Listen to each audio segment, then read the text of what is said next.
Tonight, Prince George's top cop is retiring and has some candid views on the highs and lows of the job. Plus, UNBC scientists have received a $5 million grant for salmon research in Quesnel Lake. And we have reaction from the Minister of Health on expanded travel programs to support cancer patients.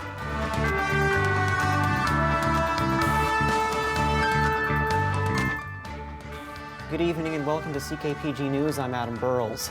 After 8 years as the city's top cop, Superintendent Sean Wright is retiring. And he has some candid views on some of the highlights and lowlights of his job in that capacity.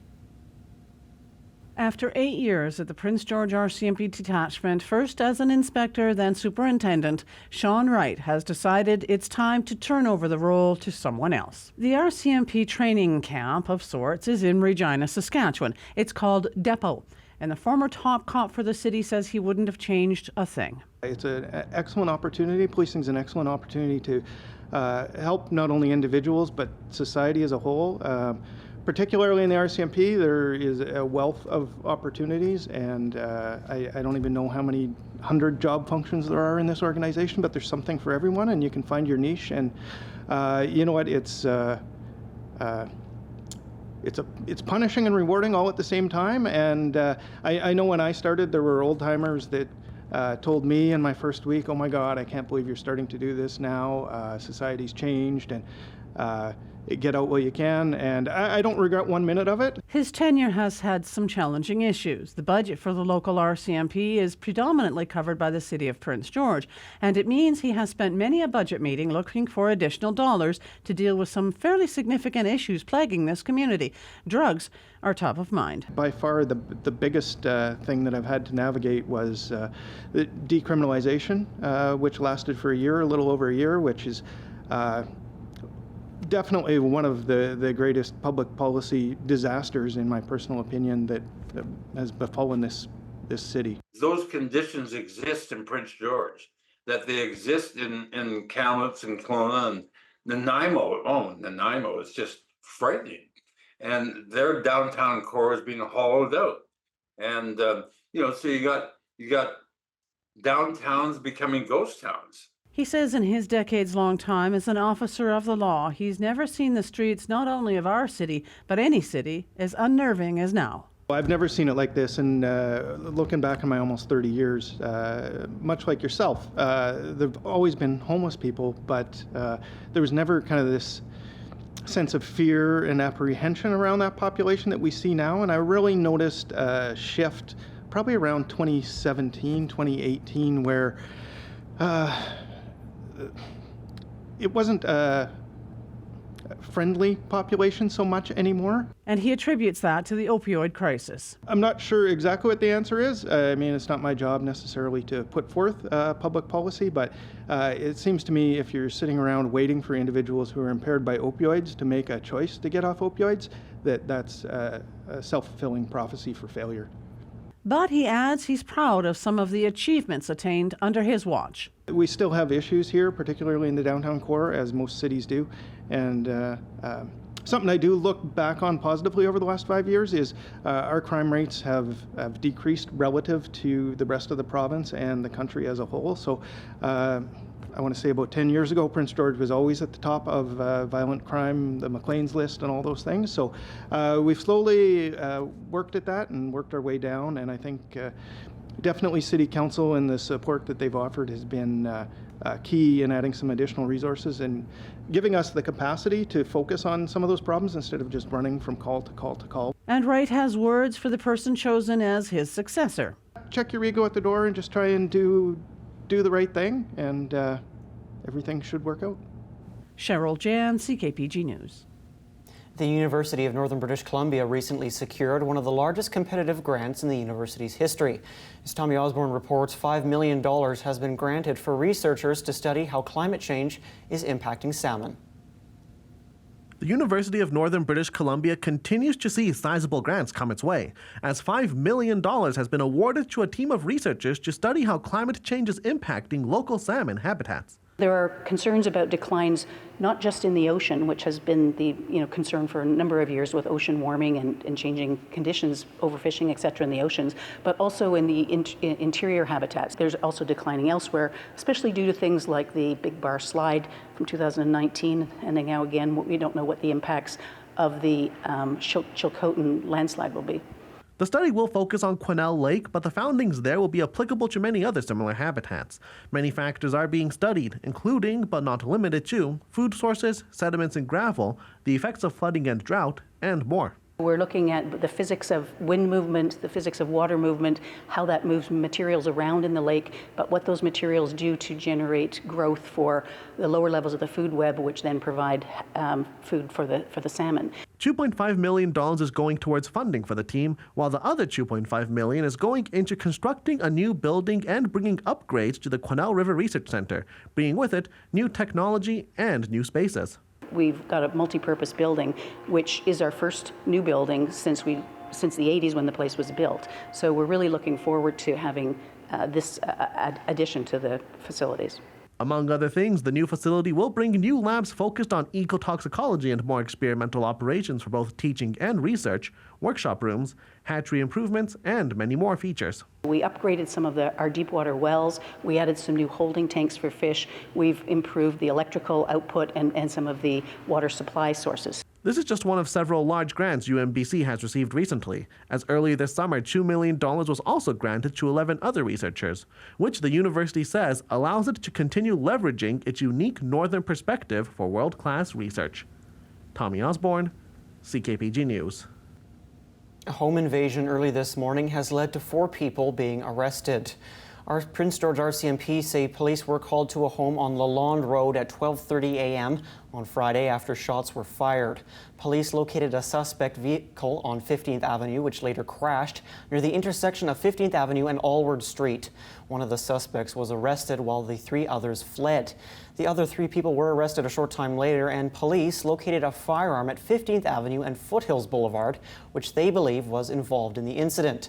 The suspects are aged 21, 22, 23, and 49 respectively, and remain in police custody. RCMP believe the home invasion was targeted and note that the other homeowner was not injured. Anyone with dash cam footage or security footage is asked to contact police. The Prince George Fire Rescue Team responded to a structure fire in Moccasin Flats early Friday morning. Crews from 2 halls responded at approximately 3:30 a.m. to find an office trailer fully involved in flames. The trailer was quickly extinguished and a search of the trailer found no occupants. No one was injured and damages are estimated at $50,000. The cause of the fire is under investigation. Prince George's unemployment rate remained at 4.4% in July. Statistics Canada says that's down from 8.8% in July of last year. Over 56,000 people were working last month in Prince George, compared with 49,500 in July 2023. The year-over-year participation rate was also up, and that's the percentage of people working age that have jobs. It was 68.4% last month compared to 64.4% in July 2023. Healthcare and social assistance jobs increased in July, along with jobs in the wholesale and trade sector, while jobs in the natural resources sector were down. A 23-year-old man in Quesnel was arrested last weekend after RCMP used a spike belt to stop him. Mounties say it all started on August 3rd at approximately 10 p.m. when they attempted a traffic stop on a white SUV on Carson Avenue. Police say the attempt was unsuccessful, noting the vehicle fled at a high rate of speed. When another attempt an hour later failed, they managed to stop the vehicle using a spike belt at Red Bluff Road. Police seized a replica handgun, fentanyl, and other drugs, plus $7,000 in cash. It's alleged the driver purposefully drove towards a police officer as he was deploying the spike belt. We managed to catch up with Health Minister Adrian Dix during his major announcement yesterday to talk about an unrelated program. The province has committed to investing in medical travel supports and reducing costs for those cancer patients having to travel for treatment. And he says it's an issue Northerners are acutely aware of. It's one of my proudest initiatives. Right now we have 6 cancer centers. We're adding 4 more, so we're adding them in Kamloops, in Nanaimo, in Surrey, and in Burnaby. But for a lot of people, if you live in Terrace, you're probably going to have to travel to Vancouver to Prince George. If you're in Cranbrook, you're going to have to go to Kelowna or to Vancouver. So we've provided travel supports, both accommodation and for well over 2,000 cancer patients, and flights almost 1,000 cancer patients in the last year, so that those issues for them and for an accompanying person are dealt with. Our lodges at cancer centers, at 4 cancer centers, we provide food accommodation and food at those centers through the Canadian Cancer Society, and we're proud to support those programs. That was a missing link, I think, in cancer policies, and that's why I'm so proud of the initiative we've taken. The lowest gas price in Prince George is $1.67.9 per litre at Costco. The lowest gas price in BC right now is in Abbotsford at $1.61.9 per litre. Manitoba currently has the lowest gas prices in the country on average at $1.51.4 per litre. Meanwhile, BC has an average price of $1.76.1 per litre. CKPG Sports is delivered by Domino's. Join the Domino's Lunch Club with 25% off all regular price pizzas every day. Visit domino's.ca to join the club. And the Prince George Kodiaks are back in session this weekend. And to discuss this a bit further, we brought Tommy Osborne in to discuss. Tommy, thank you so much for joining us tonight.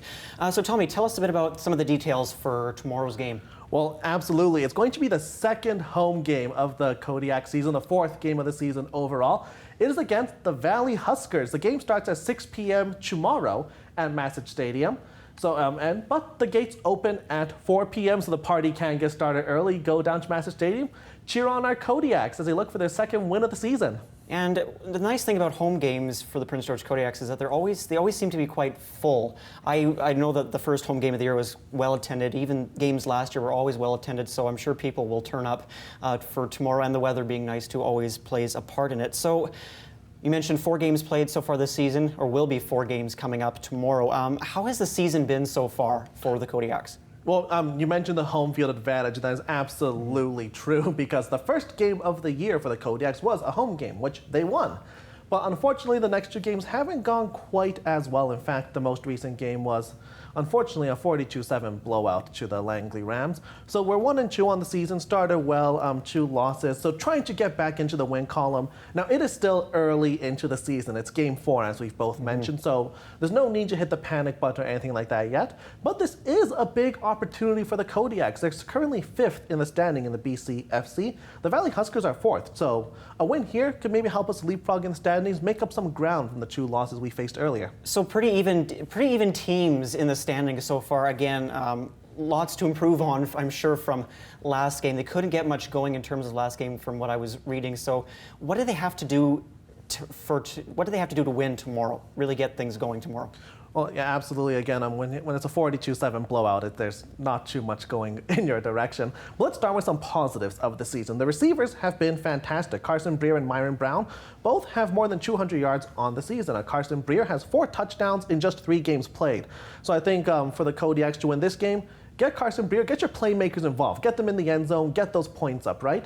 As far as improvements go on the offense, well, the running game as a whole, no running back has actually scored a touchdown this season, and in 3 games has not yet hit 300 yards rushing. So you definitely want to see a bit of a stronger running game to complement those receivers.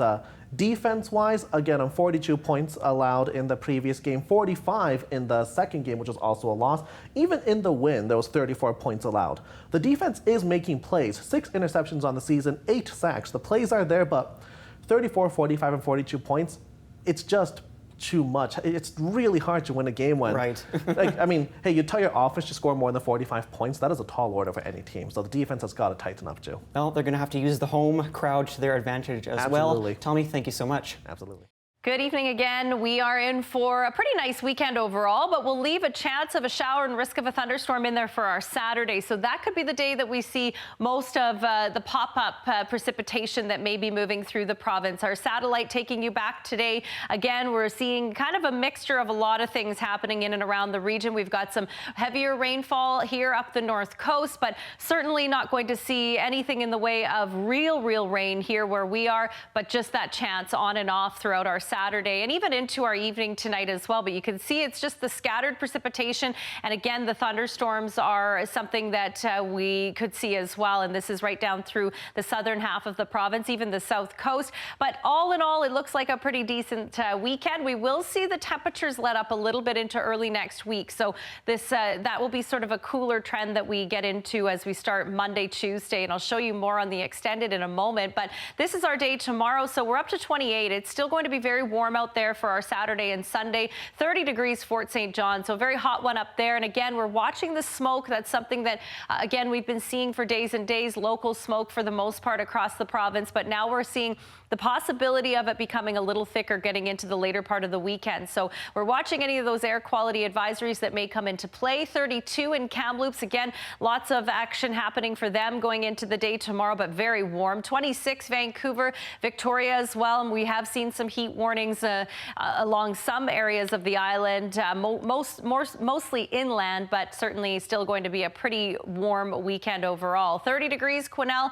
28 Vanderhoof, Fort St. James, Mackenzie included in that temperature, 29 Burns Lake, and again, lots of sunshine right across our region. So it's going to be a pretty nice one for the weekend ahead. 26 Vancouver, pretty smoky and hazy at times in through much of the lower mainland. At least today it was, and tomorrow expecting to see that as well, but pretty hot for the most part. 24 Regina, Winnipeg, further east. We're getting a break from the rain in Montreal. Over towards the Maritimes, though, a different story. A cooler pattern and a much wetter one as well. So a sun cloud mix into early next week. There's no major disturbances coming our way. The only change may be the temperatures. So we'll start to see kind of a backing off of the heat and getting into more of a pleasant range and kind of closer to our average. So you can see that getting into Monday, 27 Burns Lake, and even cooler than that for your Tuesday, Wednesday. But the weekend looks really warm, 29 for Saturday. Mackenzie down to 10 with clear skies tonight, and you're up to 28 the next couple. A little bit more cloud cover maybe on Sunday mixed in there,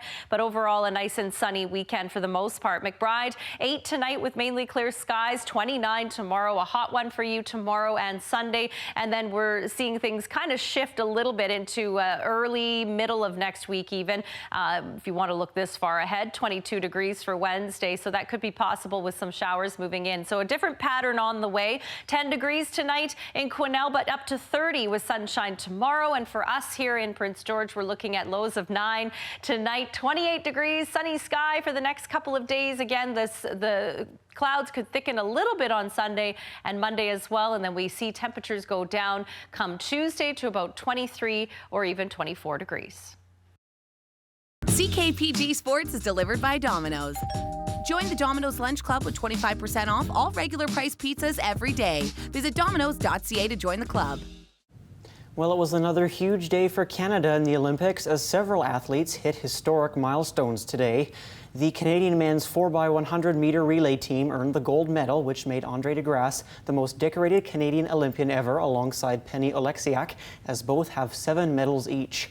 Canada also earned silver in women's beach volleyball, which was the first ever medal in women's beach volleyball for our country. And the women's canoe doubles team also brought home a bronze medal. In the overall standings, the USA and China are now tied for the lead in golds with 33, while Australia is alone in third with 16. Japan climbed its way into fourth place with 16 medals, while Great Britain and France are tied for fifth with 14 gold medals each, but Britain has 1 more total medal. The NFL preseason saw its first games of the year, and tonight's CKP3 showcases the best of last night's football action, along with an epic walk-off in the MLB.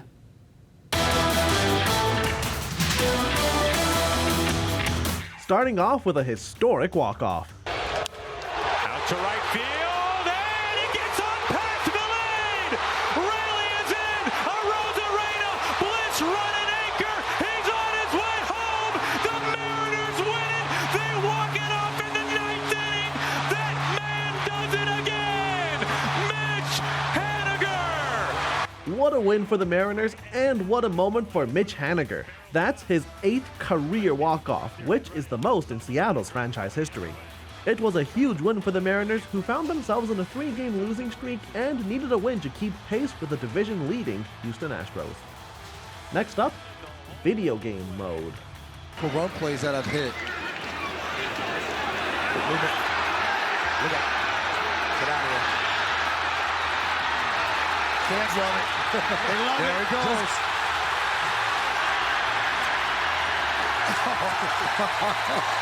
Joe Milton III looks like all of us playing Madden. Looks like he juked pretty much the entire Carolina D-line before turning upfield, turning a colossal loss into a 13-yard gain instead. Finally, have a day, Eric Gray. A great point. 2nd and 10. Gray on the draw. Gray. That's a man missed. What a move by Eric Gray. Will it be caught? And he's in for the score.